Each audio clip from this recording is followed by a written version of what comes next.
When I was a boy, I thought myself a man. Now that I am a man, I find myself a boy.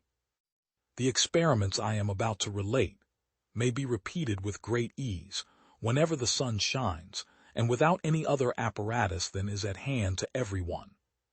The nature of light is a subject of no material importance to the concerns of life or to the practice of the arts, but it is in many other respects extremely interesting. It must be observed that fishing with any living bait is to be condemned for the same reason as fishing with a worm. In all such instances, we torture two animals at once for our amusement. Proposition VIII. When two undulations from different origins coincide either perfectly or very nearly in direction, their joint effect is a combination of the motions belonging to each. Bacon first taught the world the true method of the study of nature, and rescued science from that barbarism in which the followers of Aristotle, by a too servile imitation of their master. You may evade justice, but in our eyes you are each guilty of egregious war crimes, of plunder and, finally, of murder, including the murder of thousands of young Americans, my fellow veterans whose future you stole. Newton advanced, with one gigantic stride, from the regions of twilight into the noonday of science. A Boyle and a Hooke, who would otherwise have been deservedly the boast of their century, served but as obscure forerunners of Newton's glories. But it will be found that one universal law prevails in all these phenomena, where two portions of the same light arrive in the eye by different routes, either exactly or very nearly in the same direction. The appearance or disappearance of various colors is determined by the greater or less difference in the lengths of the paths. Suppose a number of equal waves of water to move upon the surface of a stagnant lake with a certain constant velocity and to enter a narrow channel leading out of the lake. Suppose, then, another similar cause to have excited another equal series of waves, which arrive at the same time with the first. Neither series of waves will destroy the other, but their effects will be combined. If we seek for the simplest arrangement, which would enable the eye to receive and discriminate the impressions of the different parts of the spectrum, we may suppose three distinct sensations only to be excited by the rays of the three principal pure colors, falling on any given point of the retina, the red, the green, and the violet. While the rays occupying the intermediate spaces are capable of producing mixed sensations, the yellow those which belong to the red and green, and the blue those which belong to the green and violet. When I was a boy, I thought myself a man. Now that I am a man, I find myself a boy. The experiments I am about to relate may be repeated with great ease, whenever the sun shines, and without any other apparatus than is at hand to everyone. The nature of light is a subject of no material importance to the concerns of life or to the practice of the arts, but it is in many other respects extremely interesting. It must be observed that fishing with any living bait is to be condemned for the same reason as fishing with a worm. In all such instances, we torture two animals at once for our amusement. Proposition VIII. When two undulations from different origins coincide either perfectly or very nearly in direction, their joint effect is a combination of the motions belonging to each. Bacon first taught the world the true method of the study of nature, and rescued science from that barbarism in which the followers of Aristotle, by a too servile imitation of their master. The smallest quantity of alcohol scares away novel ideas. Music stands in a much closer connection with pure sensation than any of the other arts. Reason we call that faculty innate in us of discovering laws and applying them with thought.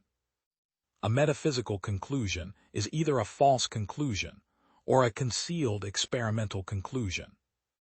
A moving body whose motion was not retarded by any resisting force would continue to move to all eternity.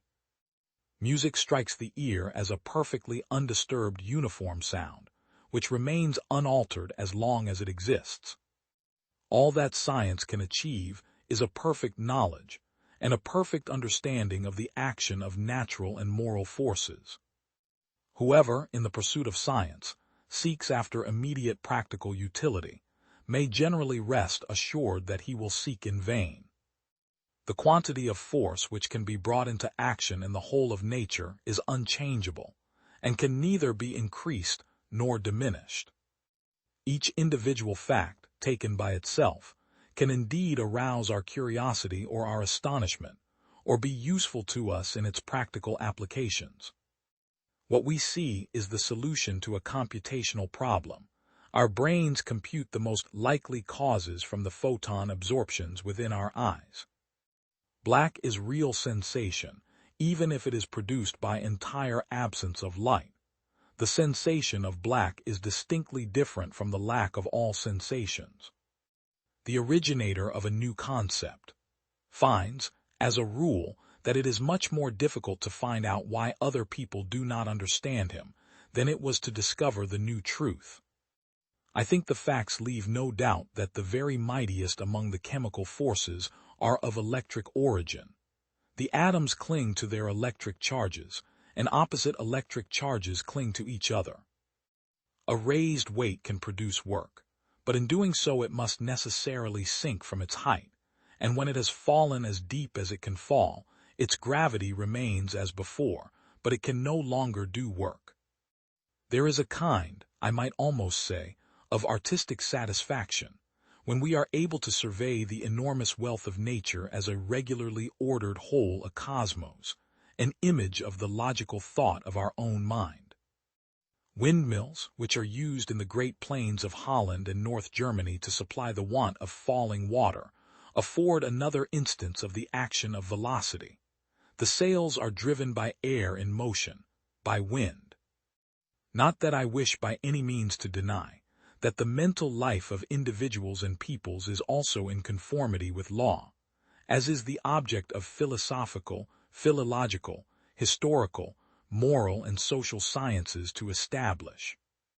Just as a physicist has to examine the telescope and galvanometer with which he is working, has to get a clear conception of what he can attain with them, and how they may deceive him, so, too, it seemed to me necessary to investigate likewise the capabilities of our power of thought.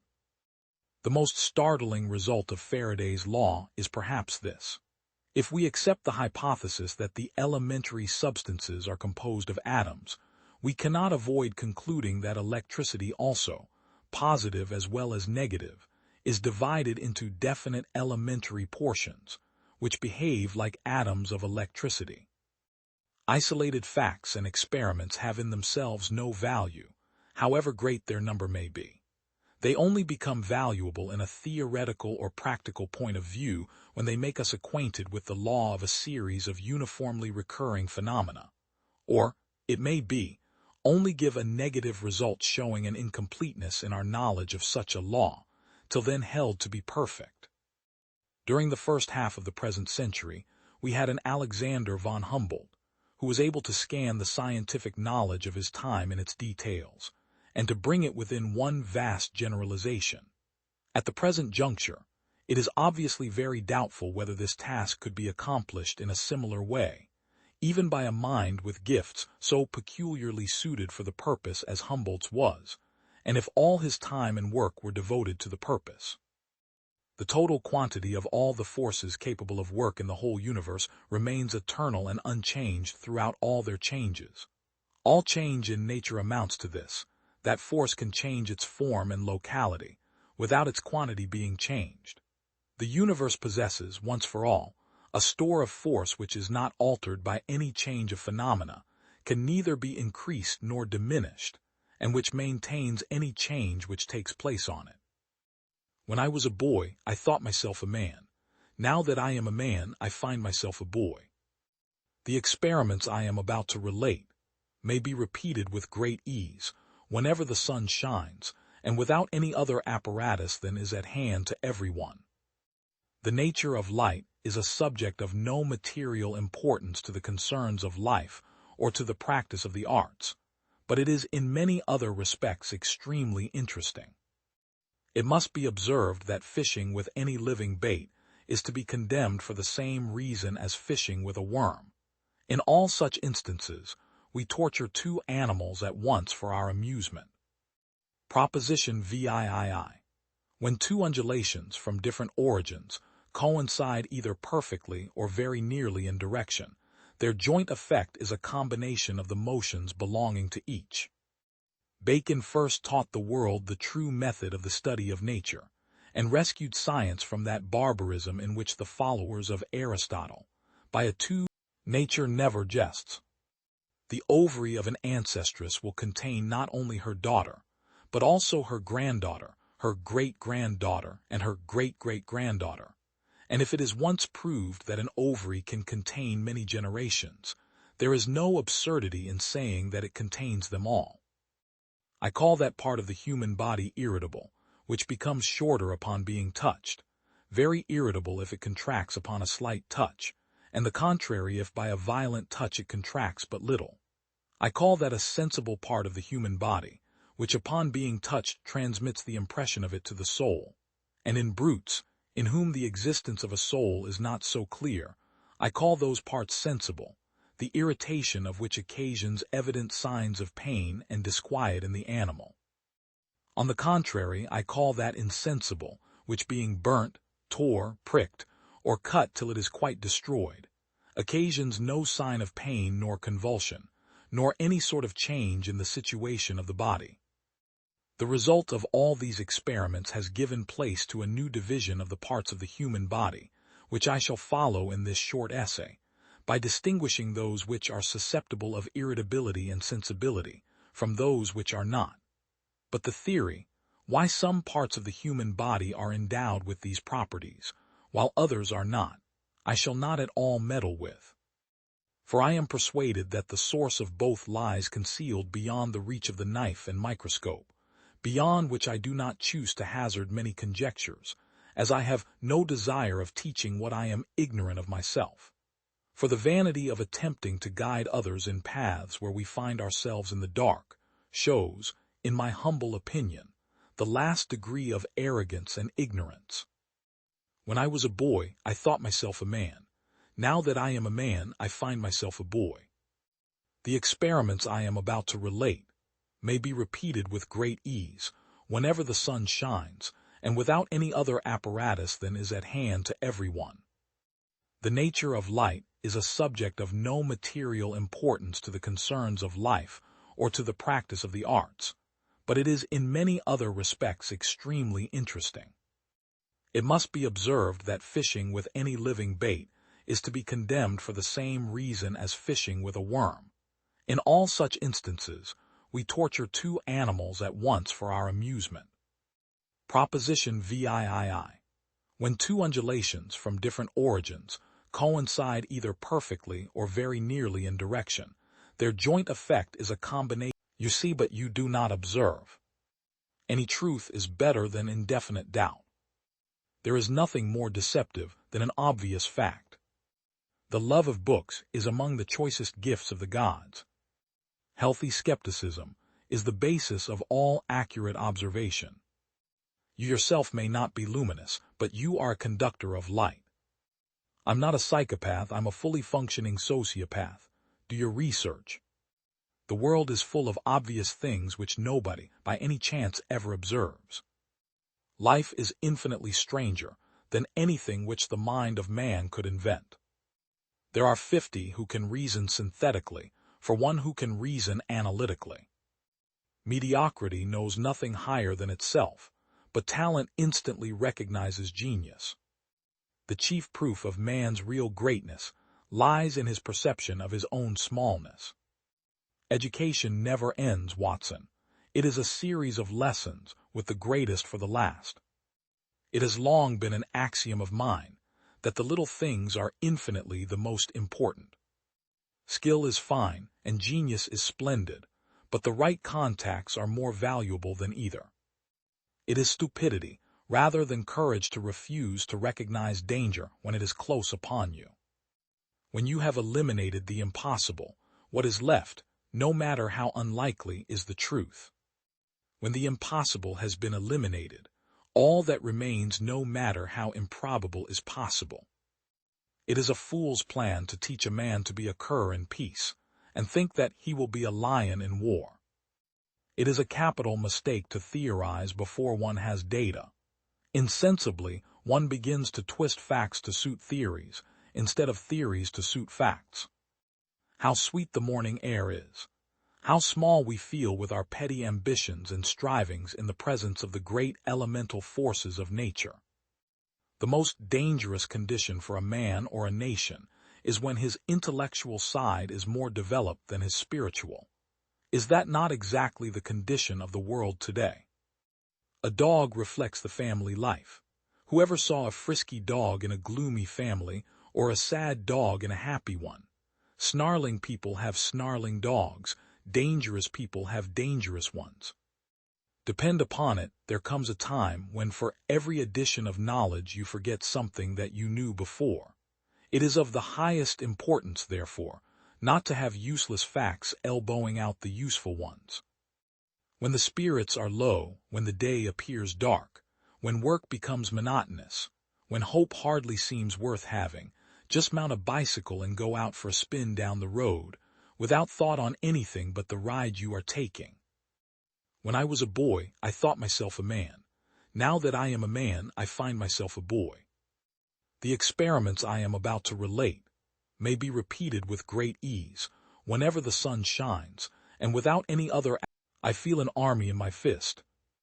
To save all we must risk all. Keep true to the dreams of thy youth. There are 3 lessons I would write. Every true genius is bound to be naive. We shall be free, just as our fathers were. When the wine goes in, strange things come out. The voice of the majority is no proof of justice. Against stupidity, the gods themselves struggle in vain. Live with your century, but do not be its creature. Against stupidity, the gods themselves contend in vain. The joke loses everything when the joker laughs himself. Truth exists for the wise, beauty for the feeling heart. Man is never so authentically himself than when at play. The iron chain and the silken cord are both equally bonds. Did you think the lion was sleeping because he didn't roar? Grace is the beauty of form under the influence of freedom. Disappointments are to the soul what a thunderstorm is to the air. Dare to err and to dream.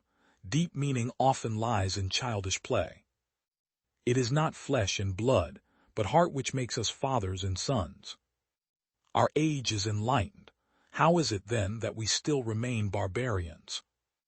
Only through beauty's morning gate dost thou penetrate the land of knowledge. Be noble-minded. Our own heart and not other men's opinions of us forms our true honor. If you cannot please everyone with your deeds and your art please a few, to please many is bad. Deeper meaning resides in the fairy tales told me in my childhood than any truth that is taught in life. On the mountains there is freedom. The world is perfect everywhere, save where man comes with his torment. Only those who have the patience to do simple things perfectly will acquire the skill to do difficult things easily. Man only plays when he is, in the fullest sense of the word, a human being, and he is only fully a human being when he plays. In the case of the creative mind, it seems to me, the intellect has withdrawn its watchers from the gates, and the ideas rush in pell-mell, and only then does it review and inspect the multitude.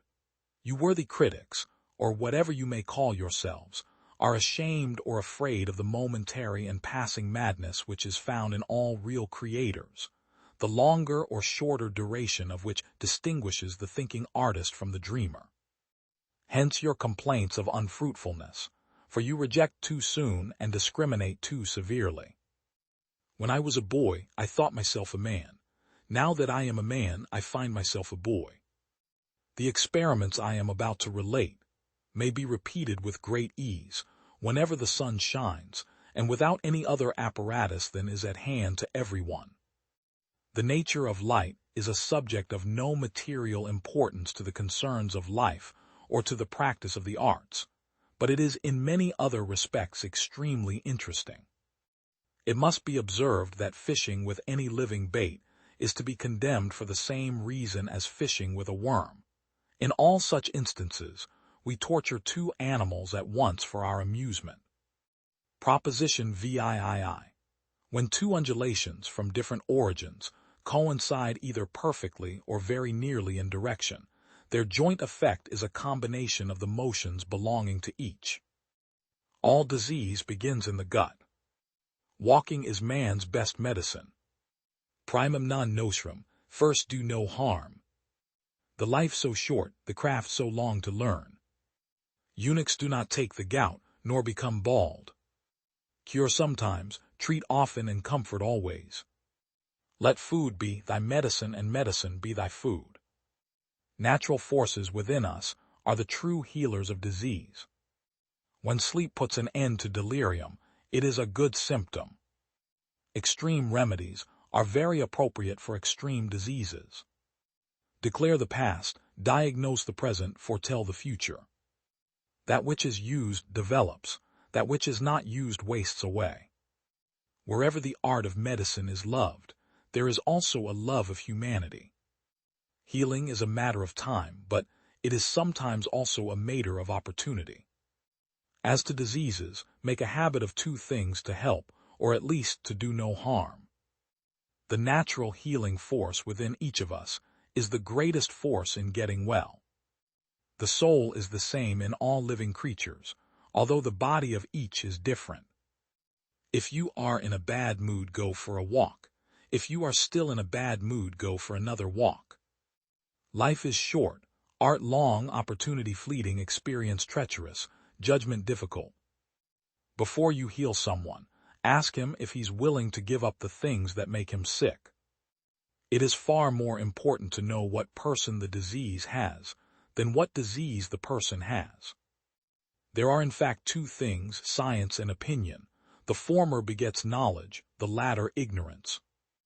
A wise man should consider that health is the greatest of human blessings, and learn how by his own thought to derive benefit from his illnesses. If we could give every individual the right amount of nourishment and exercise, not too little and not too much, we would have found the safest way to health.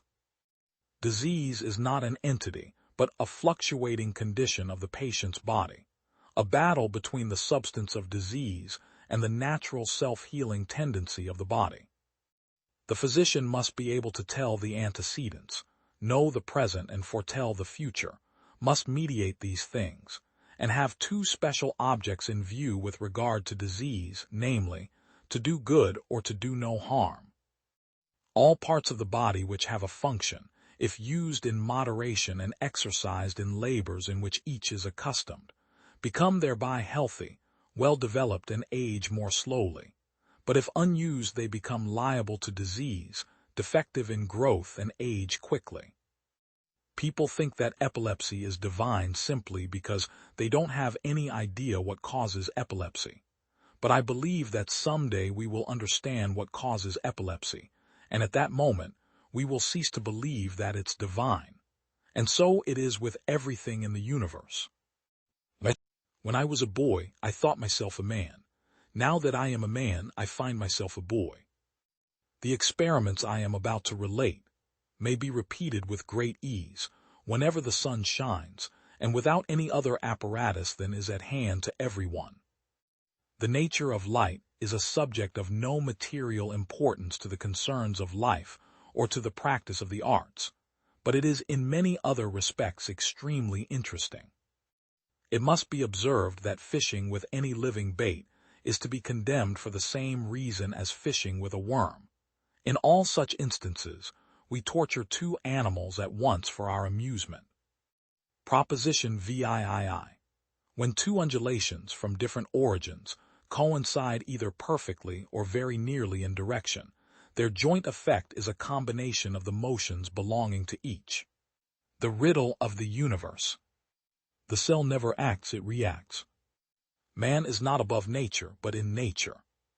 By ecology, we understand the total science of the connections of the organism to the surrounding external world. civilization, and the life of nations are governed by the same laws as prevail throughout nature and organic life. The real cause of personal existence is not the favor of the Almighty, but the sexual love of one's earthly parents. Mental differences between the lowest men and the animals are less than those between the lowest and the highest man. There is no doubt that the course and character of the feared European war will become the First World War in the full sense of the word. Nothing is constant but change. All existence is a perpetual flux of being and becoming. That is the broad lesson of the evolution of the world. The nucleus has to take care of the inheritance of the heritable characters, while the surrounding cytoplasm is concerned with accommodation or adaptation to the environment. As our Mother Earth is a mere speck in the sunbeam in the illimitable universe, so man himself is but a tiny grain of protoplasm in the perishable framework of organic nature. Both of these branches of evolutionary science are, in my opinion, in the closest causal connection. This arises from the reciprocal action of the laws of heredity and adaptation.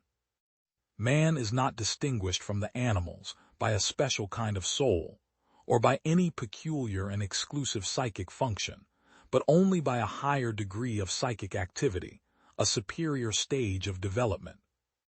An irrefutable proof that such single-celled primeval animals really existed as the direct ancestors of man is furnished according to the fundamental law of biogeny, by the fact that the human egg is nothing more than a simple cell. In the course of individual development, inherited characters appear, in general, earlier than adaptive ones, and the earlier a certain character appears in ontogeny, the further back must lie in time when it was acquired by its ancestors. In general, and of that of Darwin, Goethe, and Lamarck in particular, the whole of organic nature on our planet exists only by a relentless war of all against all. The raging war of interests in human society is only a feeble picture of an unceasing and terrible war of existence which reigns throughout the whole of the living world. Phylogeny and ontogeny are, therefore, the two coordinated branches of morphology. Phylogeny is the developmental history Entwicklungsgeschichte of the abstract genealogical individual. Ontogeny, on the other hand, is the developmental history of the concrete morphological individual. Among the Spartans, all newly born children were subject to a careful examination or selection. All those that were weak, sickly, or affected with any bodily infirmity were killed. Only the perfectly healthy and strong children were allowed to live, and they alone afterwards propagated the race.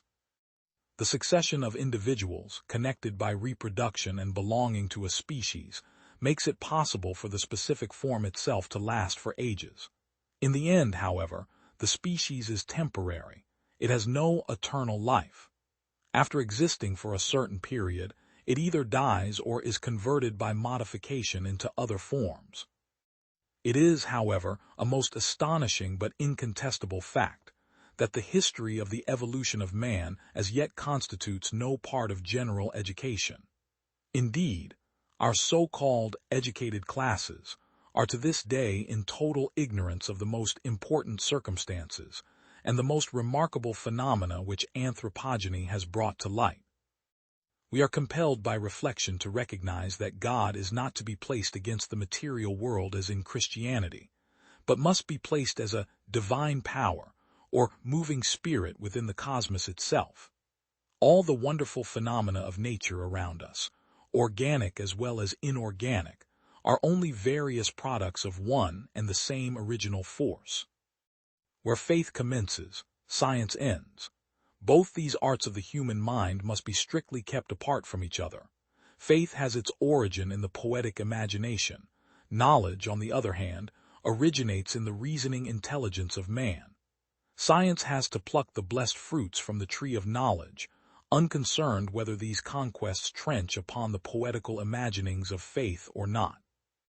I established the opposite view, that this history of the embryo ontogeny must be completed by a second, equally valuable and closely connected branch of thought, the history of race phylogeny. Both of these branches of evolutionary science are, in my opinion, in the closest causal connection. This arises from the reciprocal action of the laws of heredity and adaptation. Ontogenesis is a brief and rapid recapitulation of phylogenesis, determined by the physiological functions of heredity, generation, and adaptation, maintenance. When I was a boy, I thought myself a man. Now that I am a man, I find myself a boy. The experiments I am about to relate may be repeated with great ease, whenever the sun shines, and without any other apparatus than is at hand to everyone. The nature of light is a subject of no material importance to the concerns of life or to the practice of the arts, but it is in many other respects extremely interesting. It must be observed that fishing with any living bait is to be condemned for the same reason as fishing with a worm. In all such instances, we torture two animals at once for our amusement. Proposition VIII. When two undulations from different origins coincide either perfectly or very nearly in direction, their joint effect is a combination of the motions belonging to each. Bacon first taught the world the true method of the study of nature, and rescued science from that barbarism in which the followers of Aristotle, by a the soul is like a glass lamp, and knowledge is light-giving fire, and the wisdom of God is the oil. If it is lit, you are alive, and if it is darkened, you are dead.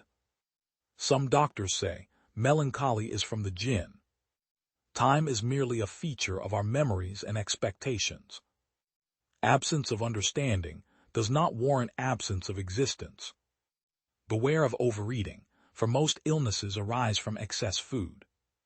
Pain relievers, long walks and engaging in things that bring joy. He who is prepared for something needs only the weakest of reasons.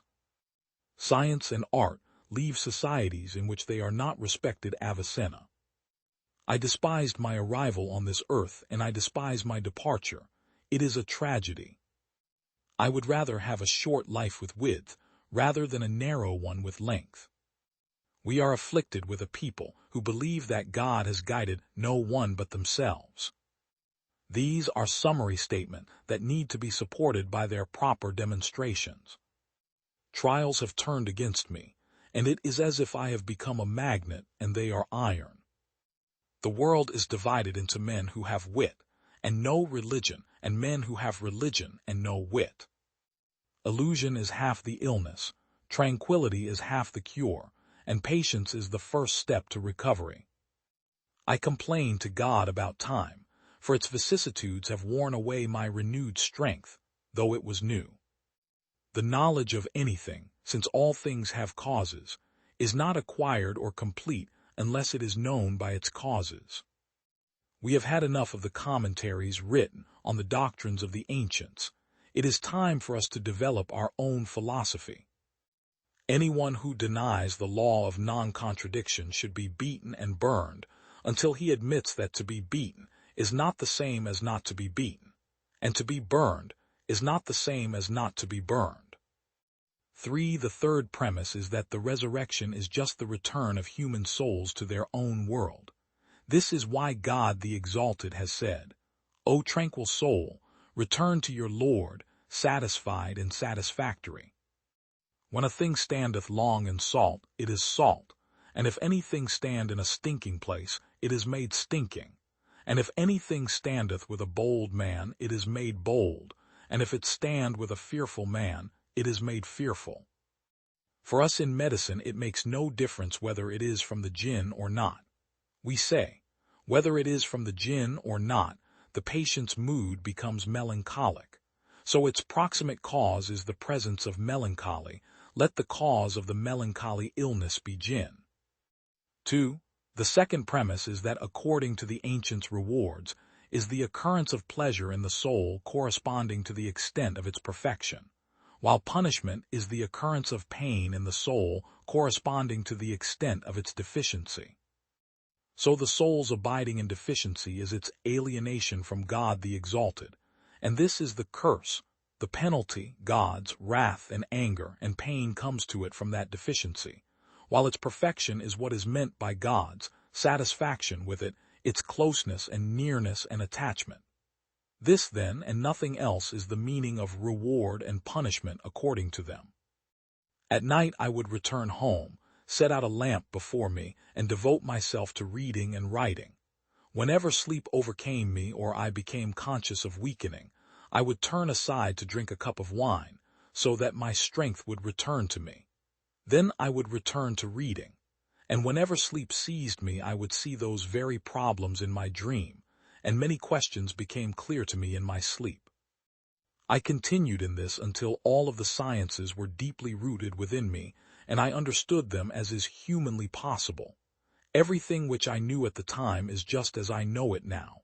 I have not added anything to it to this day. Thus I mastered the logical, natural, and mathematical sciences, and I had now reached the science. When I was a boy, I thought myself a man. Now that I am a man, I find myself a boy. The experiments I am about to relate may be repeated with great ease, whenever the sun shines, and without any other apparatus than is at hand to everyone. The nature of light is a subject of no material importance to the concerns of life or to the practice of the arts, but it is in many other respects extremely interesting. It must be observed that fishing with any living bait is to be condemned for the same reason as fishing with a worm. In all such instances, we torture two animals at once for our amusement. Proposition VIII. When two undulations from different origins coincide either perfectly or very nearly in direction, their joint effect is a combination of the motions belonging to each. Bacon first taught the world the true method of the study of nature, and rescued science from that barbarism in which the followers of Aristotle, by a too servile imitation of their master. Man is ill because he is never still. I am different, let this not upset you. Be not another, if you can be yourself. The highest degree of a medicine is love. Fasting is the greatest remedy, the physician within. The beginning of wisdom is the beginning of supernatural power. Whether wine is a nourishment, medicine, or poison is a matter of dosage. Nothing is hidden so much that it wouldn't be revealed through its fruit. The human body is vapor materialized by sunshine, mixed with the life of the stars. Every body consists of 3 ingredients. The names of these are sulfur, mercury, and salt. Poison is in everything, and no thing is without poison. The dosage makes it either a poison or a remedy. The ultimate cause of human disease is the consequence of our transgression of the universal laws of life. All that man needs for health and healing has been provided by God in nature. The challenge of science is to find it. Men who are devoid of the power of spiritual perception are unable to recognize anything that cannot be seen externally. The art of healing comes from nature, not from the physician. Therefore the physician must start from nature with an open mind. All numbers are multiples of 1. All sciences converge to a common point. All wisdom comes out of one center, and the number of wisdom is 1. Man is a microcosm, or a little world, because he is an extract from all the stars and planets of the whole firmament, from the earth and the elements, and so he is their quintessence. Medicine is not only a science, it is also an art. It does not consist of compounding pills and plasters. It deals with the very processes of life, which must be understood before they may be guided. It should be forbidden and severely punished to remove cancer by cutting, burning, cautery, and other fiendish tortures. It is from nature that the disease comes, and from nature comes the cure, not from physicians. Nature is a light, and by looking at nature in her own light we will understand her. Visible nature may be seen in her visible light. Invisible nature may become visible if we acquire the power to perceive her invisible light. He who knows nothing loves nothing. He who can do nothing understands nothing. He who understands nothing is worthless. But he who understands also loves, notices, sees. The more knowledge is inherent in a thing, the greater the love. The universities do not teach all things. So a doctor must seek out old wives, gypsies, sorcerers, wandering tribes, old robbers, and such outlaws and take lessons from them. A doctor must be a traveler. Knowledge is experience. Thoughts give birth to a creative force that is neither elemental nor sidereal. Thoughts create a new heaven, a new firmament, a new source of energy from which new arts flow. When a man undertakes to create something, he establishes a new heaven. The spirit is the master, imagination the tool, and the body the plastic material. The power of the imagination is a great factor in medicine. It may produce diseases in man and in animals, and it may cure them. Ills of the body may be cured by physical remedies or by the power of the spirit acting through the soul. There is an earthly sun, which is the cause of all heat, and all who are able to see may see the sun, and those who are blind and cannot see him may feel his heat. There is an eternal sun, which is the source of all wisdom, and those whose spiritual senses have awakened to life will see that sun and be conscious of his existence. But those who have not attained spiritual consciousness may yet feel his power by an inner faculty which is called intuition. When I was a boy, I thought myself a man. Now that I am a man, I find myself a boy. The experiments I am about to relate may be repeated with great ease, whenever the sun shines, and without any other apparatus than is at hand to everyone. The nature of light is a subject of no material importance to the concerns of life or to the practice of the arts, but it is in many other respects extremely interesting. It must be observed that fishing with any living bait is to be condemned for the same reason as fishing with a worm. In all such instances, we torture two animals at once for our amusement. Proposition VIII. When two undulations from different origins coincide either perfectly or very nearly in direction, their joint effect is a combination of the motions belonging to each. Bacon first taught the world the true method of the study of nature, and rescued science from that barbarism in which the brain has not explained the mind fully. The problem of neurology is to understand man himself. Mind, brain, and body make the man, and the man is capable of so much. Brain surgery is a terrible profession.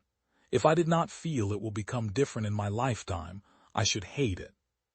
Rest with nothing else results in rust. It corrodes the mechanisms of the brain. The rhubarb that no one picks goes to seed. The brain is the organ of destiny. It holds within its humming mechanism secrets that will determine the future of the human race. It is fair to say that science provides no method of controlling the mind. Scientific work on the brain does not explain the mind, not yet. I realized that there was a thrilling, undiscovered country to be explored in the mechanisms of the mammalian nervous system. Through it, one might approach the mystery of the mind. Among the millions of nerve cells that clothe parts of the brain there runs a thread. It is the thread of time, the thread that has run through each succeeding wakeful hour of the individual. Although the content of consciousness depends in large measure on neuronal activity, awareness itself does not. To me, it seems more and more reasonable to suggest that the mind may be a distinct and different essence. Canadian weather resembles a slightly spoiled, beautiful girl with a good heart, but a bad disposition. After being horrid for much too long a time, she suddenly turns right about and makes up for everything with so much charm that you vow again you always loved her. My plea to educators and parents is that they should give some thought to the nature of the brain of a child, for the brain is a living mechanism, not a machine. In case of breakdown, it can substitute one of its parts for the function of another, but it has its limitations. It is subject to inexorable change with the passage of time. In spite of all these disquieting triumphs in the field of natural science, it's astonishing how little man has learned about himself, and how much there is to learn. How little we know about this brain which made social evolution possible, and of the mind. How little we know of the nature and spirit of man and God. We stand now before this inner frontier of ignorance.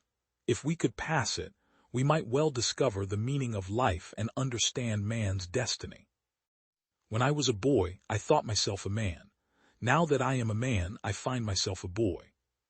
The experiments I am about to relate may be repeated with great ease, whenever the sun shines, and without any other apparatus than is at hand to everyone.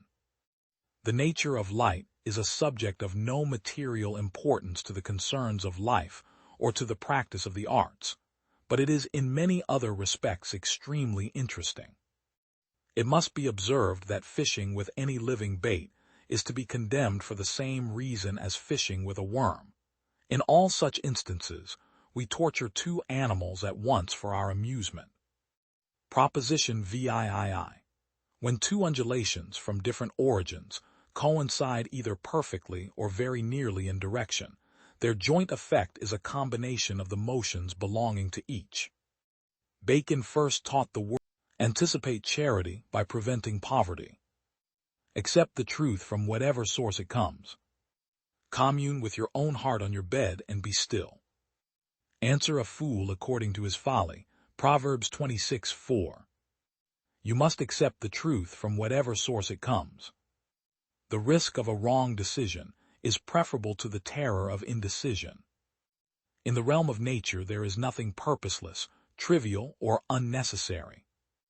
No disease that can be treated by diet should be treated with any other means. Your purpose should always be to know the whole that was intended to be known. The physician should not treat the disease, but the patient who is suffering from it. It is better to acquit 1,000 guilty persons than to put a single innocent one to death. Give a man a fish and you feed him for a day. Teach a man to fish and you feed him for a lifetime. And so our rabbis decreed that a man should honor his wife more than himself, and love her as much as he loves himself. The person who wishes to attain human perfection should study logic first, next mathematics, then physics, and lastly metaphysics. Truth does not become more true by virtue of the fact that the entire world agrees with it, nor less so even if the whole world disagrees with it. Do not consider it proof just because it is written in books, for a liar who will deceive with his tongue will not hesitate to do the same with his pen.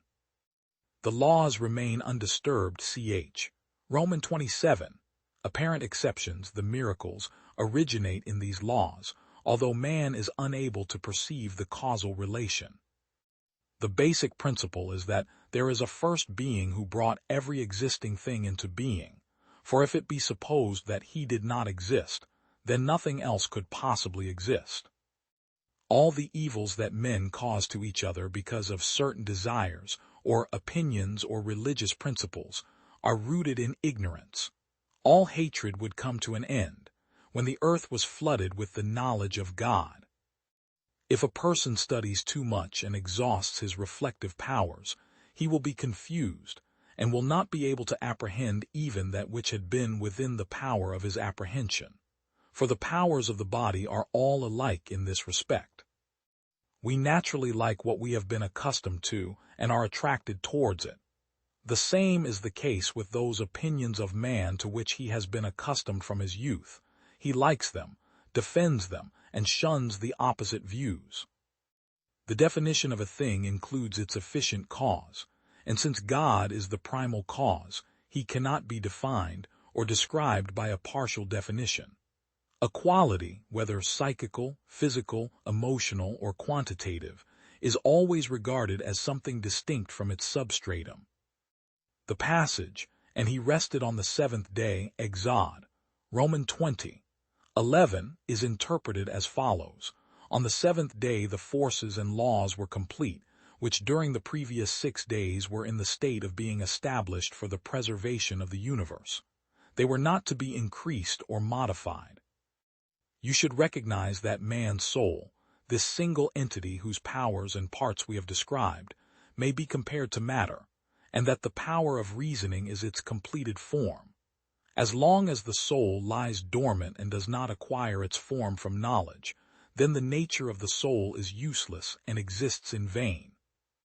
If God were corporeal, he would consist of atoms and would not be one, or he would be comparable to other beings. But a comparison implies the existence of similar and of dissimilar elements, and God would thus not be one. A corporeal God would be finite, and an external power would be required to define those limits.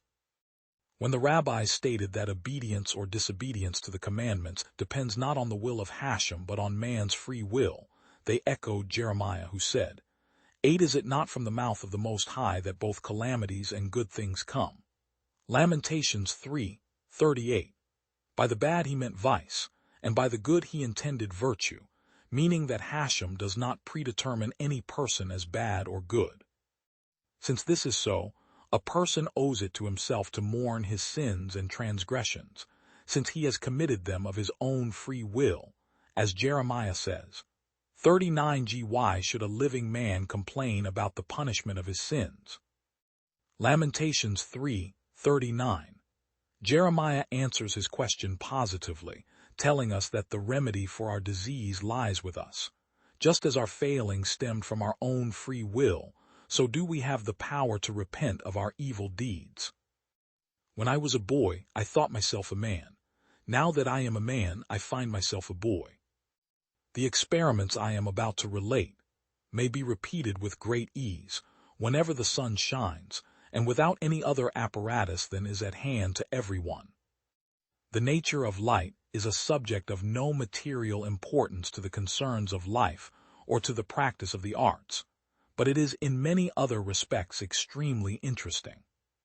It must be observed that fishing with any living bait is to be condemned for the same reason as fishing with a worm.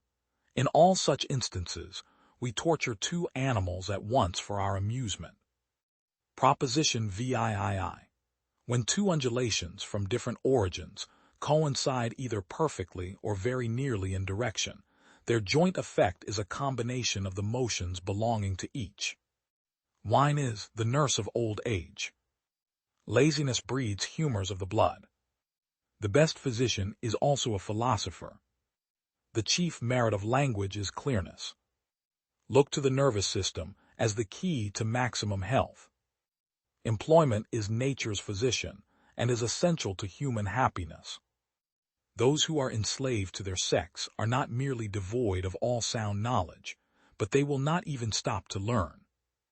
In that case, there will be no danger of his performing any evil action, since he practices temperance and despises money. All evil actions that men undertake are done either at the prompting of greed or under the spell of pleasure. It should be our first duty to study philosophy if we are to be true followers of Hippocrates.